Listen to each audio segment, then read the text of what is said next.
Bine v-am găsit, dragii mei din Zodia Balanță, oriunde v-ați afla. Bine ați venit tuturor pe canalul meu, Tarot Flor de Loto. Numele meu este Nina și ca de obicei mă bucur să vă am alături la fiecare lectură, atât pe dragii mei abonați, cum de asemenea și pe cei care poate sunteți pentru prima oară aici pe canal. Azi voi face o lectură temporală, fără limită de timp, o lectură pe care voi să o puteți urmări oricând doriți sau atunci când apare în viața voastră. Desigur, dragilor, nu uitați un lucru important. Voi sunteți stăpâni ai propriei voastre vieți, așa că vă rog din suflet să luați decât acele mesaje care rezonează cu voi, iar restul lăsați-le să zboare în univers, pentru că sigur sunt pentru alte energii, pentru alte persoane care într-o mai mare sau mai mică măsură au o legătură cu Zodia Balanță. Așa că toți cei care aveți Soare, Lună, Venus, ascendentul în Zodia Balanță, atunci această lectură este de asemenea și pentru voi. Și înainte de a începe această lectură, așa cum am făcut la fiecare zodie, vreau să fac un mic anunț referitor la toți cei care aveți o problemă în ceea ce privește vocea mea, timbrul meu vocal. Nu vă place, nu trebuie să-mi dați mesaje, pur și simplu vă dezabonați, nu trebuie să-mi spuneți: știi, m-am dezabonat, că ia uite tu ce voce hodorogită ai. Deci fără să mă faceți să mă jigniți, de fapt, până la urmă, aveți liberul arbitru, aveți posibilitatea de a alege. Nu trebuie să, să vă exprimați răutatea în mod gratuit și de o formă care să jignească, fără să știți ce este în spatele persoanei mele. Și pur și simplu prejudecățile astea, v-am mai spus poate de câte ori am avut ocazia, nu sunt tocmai sănătoase.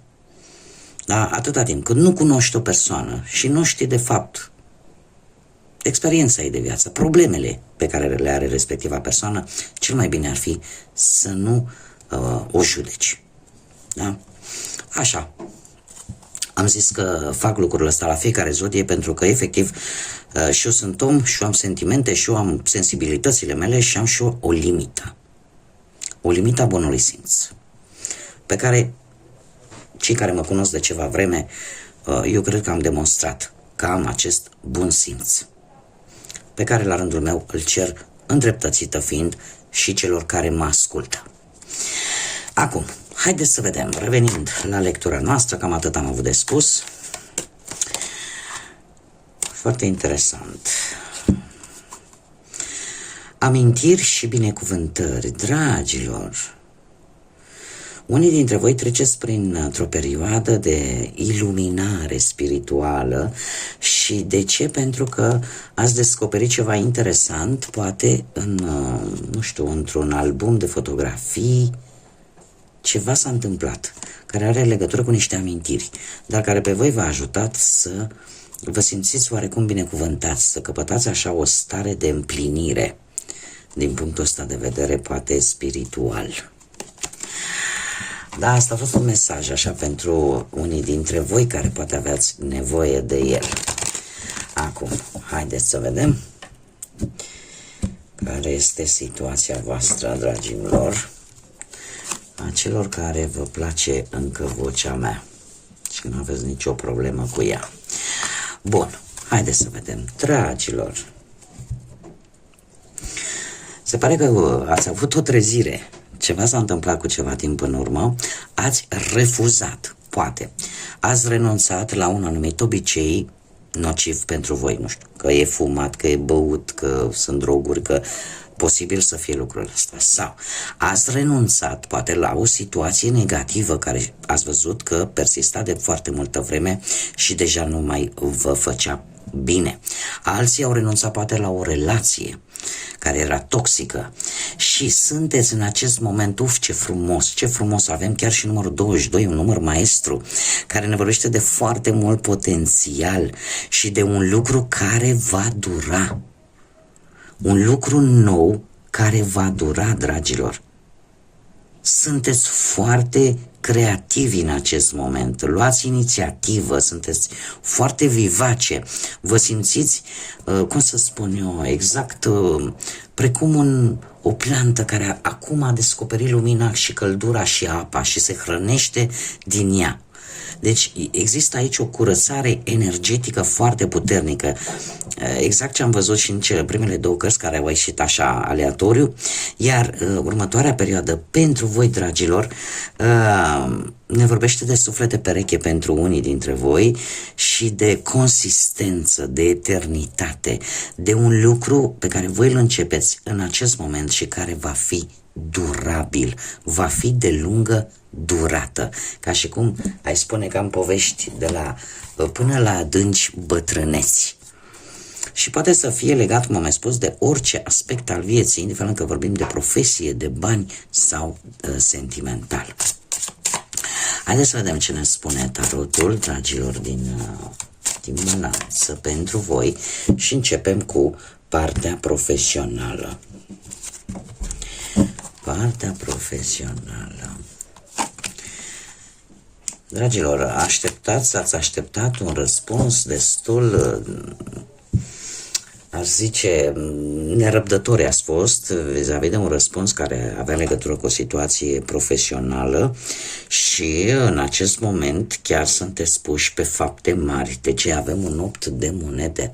Un 8 de monede care îmi spune că chiar dacă pentru unii dintre voi apar mai multe responsabilități, le vei duce la bun sfârșit și ești conștientă de acest lucru. Unii dintre voi chiar puteți găsi un post care să vă pună la probă anumite abilități, un post care este foarte exigent, dar care pentru voi vine ca o schimbare benefică, pe care voi vă doreați. Alții poate au făcut un curs anumit, un studiu, da? Și pentru a căpăta poate acest post. Perioada imediat următoare, cu acest 5 de cupe, sunteți un pic nemulțumiți vis-a-vis de o anumită situație care are legătură cu munca, dar trebuie să vă spun că cu acest 5 de cupe că e posibil să fie avut o anumită promisiune din partea cuiva și care din păcate se va anula, iar lucrul ăsta vă va cam întrista pe voi în perioada imediat următoare. Cum de asemenea, eu aș mai spune că posibil să apară mici întârzieri la calculul cei care lucrează pe ore sau să apară întârzieri în ceea ce privește poate bănuții. Dar cumva sunteți voi un pic decepționați pentru că ceva nu o să iasă atât de perfect pe cât v-ați fi dorit voi. Și asta va duce un dram de pesimism. Da, nu o să fiți voi. Dar stați liniștiți că nu va dura și lucrurile vor merge în direcția care trebuie. Avem un nou de cupe care îmi spune că lucrurile se vor rezolva. Da? Și chiar dacă a fost o promisiune care e posibil să se anuleze, totuși ceva, o așteptare să termină. Eu aș spune că e posibil chiar unii dintre voi să reușiți într-un final să dați un interviu și răspunsul să fie unul destul de pozitiv și în felul ăsta să se termine o așteptare îndelungată. Haideți să vedem pe plan financiar. Pe plan financiar, se pare că ați cerut atât cât ați crezut că vi se cuvine. Dacă unii dintre voi nu ați primit atât cât ați cerut voi, poate la locul de muncă sau poate după o anumită înțelegere, e vorba de o situație financiară aici, în care voi v-ați dat seama că trebuie să acționați, trebuie să aveți toate informațiile necesare în așa fel încât să cereți, așa cum am mai spus, exact cât vi se cuvine. Trebuie să vă zic că chiar dacă nu ați primit la momentul respectiv, cumva ați avut răbdare și se pare că într-un fel sau altul vei obține respectiva sumă de bani. Adică nu e chiar un moment să renunți. Și se pare că nu ați făcut-o, De ce? Pentru că în acest moment avem un 7 de bâte care îmi vorbește de posibilități de creștere materială, doar că trebuie să vă gândiți pe termen lung. Da? Trebuie să vă gândiți pe termen lung. De ce? Pentru că, într-un fel sau altul, parcă te simți amenințat de către cineva care cumva parcă vrea ceea ce ai și tu. Sau vrea aceeași sumă de bani. Sau vrea, nu știu, o implicare într-o anumită situație financiară. Dar tu sunt destule șanse să-ți iasă pasența, ca să zic așa, chiar dacă următoarea perioadă sunteți un pic blocați. De ce zic acest lucru? Pentru că va trebui să economisiți, da? Și să nu faceți cheltuieli innecesare. Veți suspenda anumite decizii relaționate cu bani. De ce? Pentru că nu va depinde doar de voi. Se pare că va depinde de încă o persoană. Și lucrul ăsta, sau unii dintre voi veți decide voi, de la voi putere să vă sacrificați pentru o anumită situație legată de bani. Dar este ceva, cum să spun, voit, ca să zic eu, așa. Chiar dacă unii, nu știu, o faceți de ceva vreme,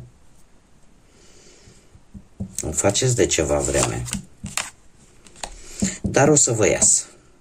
O să vă iasă așa cum voi vă doriți cu acest nou de monede. Deci lucrurile vor merge bine. Da? Și e bine pentru că voi veți privi respectiva situație financiară dintr-o perspectivă total diferită față de cum ați făcut-o până în prezent. Haideți să vedem cu partea sentimentală, pentru cei care sunteți deja într-o pereche. Dragilor, dragi, nu știu dacă zodia Pești vă spune ceva, nu știu dacă zodiile de Pământ vă spun ceva, Taur, Fecioară, Capricorn, dar avem aici o situație în care, într-un trecut apropiat, ceva era un pic în umbră, ca să zic așa. Au apărut anumite schimbări bruște, de veniri și de plecări. Acu era bine, acu nu era bine. Chiar dacă exista un romantism între voi, parcă nimic nu se găsea așa calea de mijloc. Și voi, cum bine știm, în general, balanțele sunt ei zodia care în permanență, toată de-a lungul întregii vieți, caută acel echilibru și în special în relații. La voi se întâmpla că acu era bine, acu era ok, pe urmă nu mai era.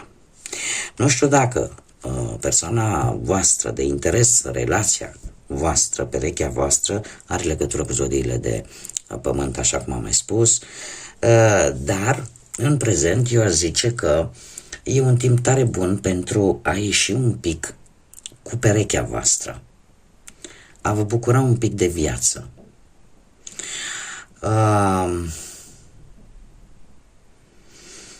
E posibil ca persoana dragă vouă, perechea voastră, să fie un personaj destul de independent și mai ales pe planul ăsta material.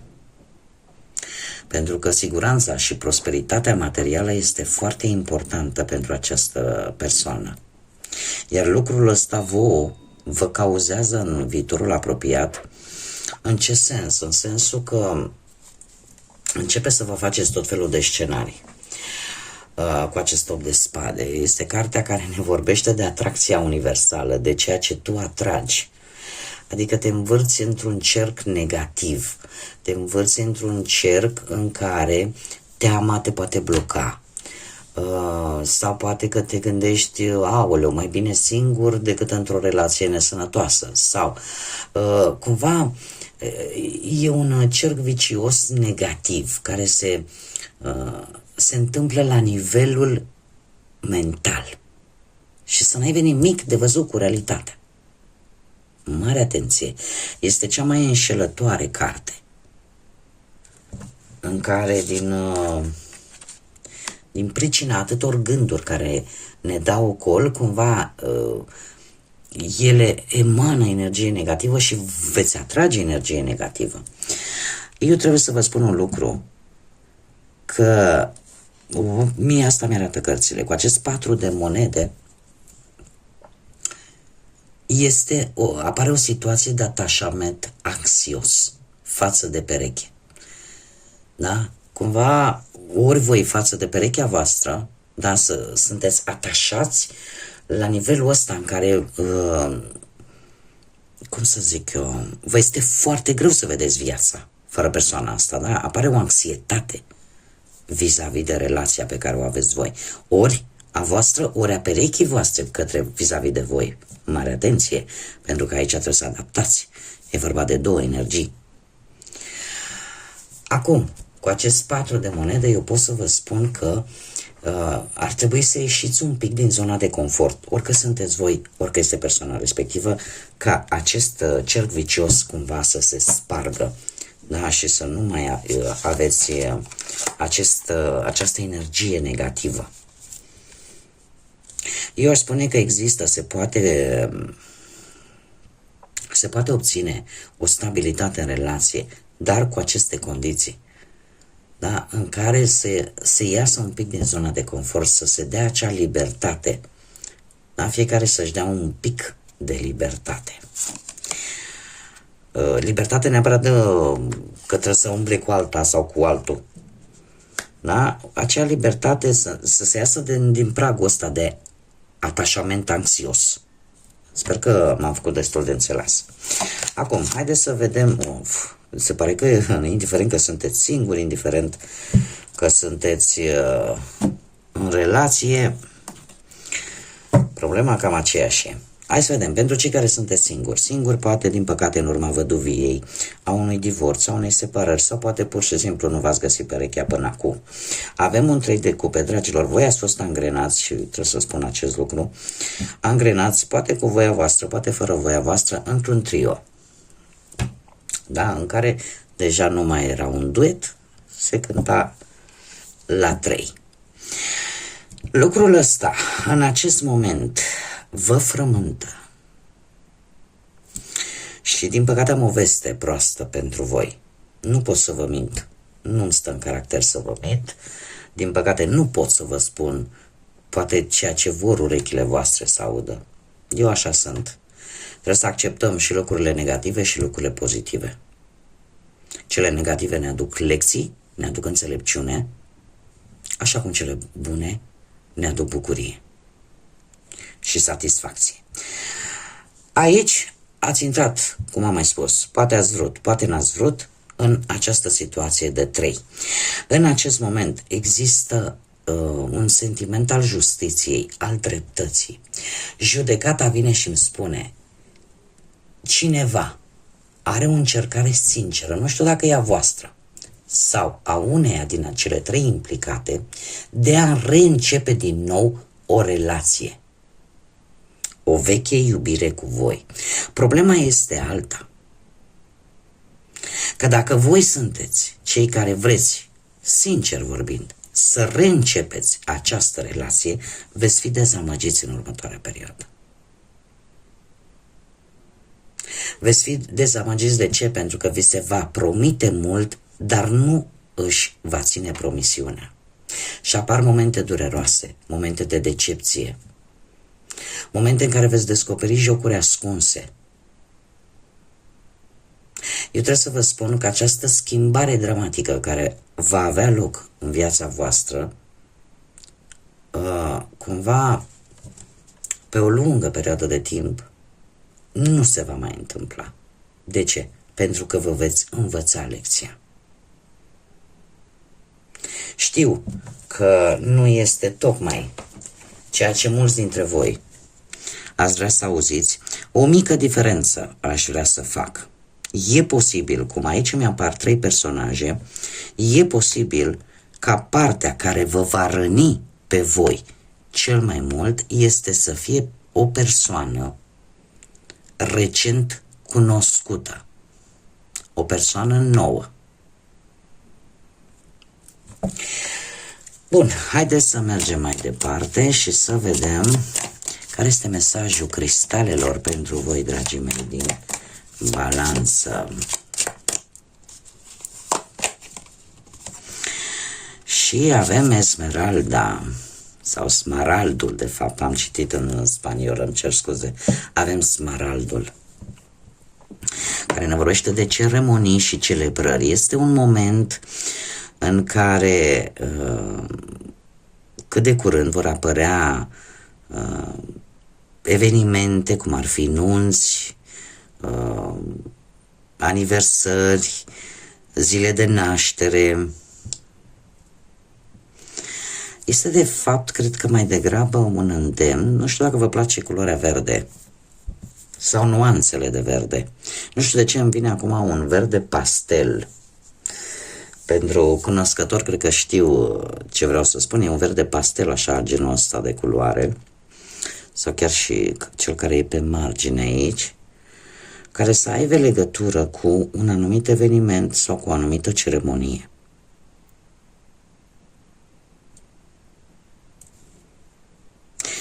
Și care are o importanță pentru voi. Ceva verde la un important eveniment.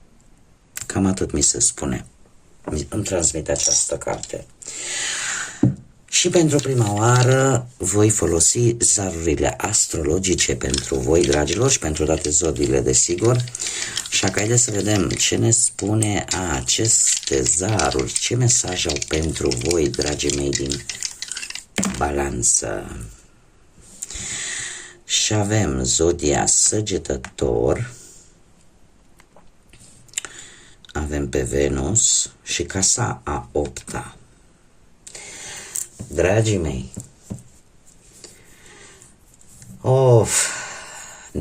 casa 8-a ne vorbește de o relație posibil intensă cu cineva care te va transforma și va aduce schimbări importante în viața voastră.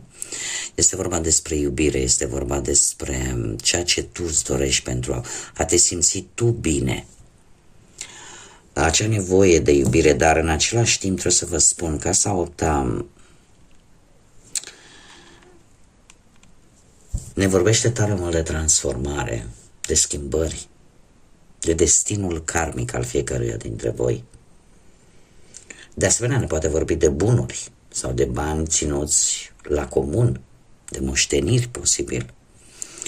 În general, casa 8-a este guvernată de Scorpion și la rândul său de Marte. Dar cum avem zodia Săgetător, eu aș spune că la un moment dat această transformare va avea loc. Indiferent că vorbim, așa cum am mai spus, de dragoste, de bani, transformarea va avea loc. De ce? Pentru că va crește autoestima voastră. Și odată cu această autoestime, ținând cont că avem și zodia Săgetător, apare acea sete de aventură, sete de cunoaștere, de fapt, mai bine zis. Acea sete de a ști mai mult. E posibil ca unii dintre voi în acest moment să lăsați impresia că totul este ok, că totul este bine. Chiar dacă nu este chiar așa.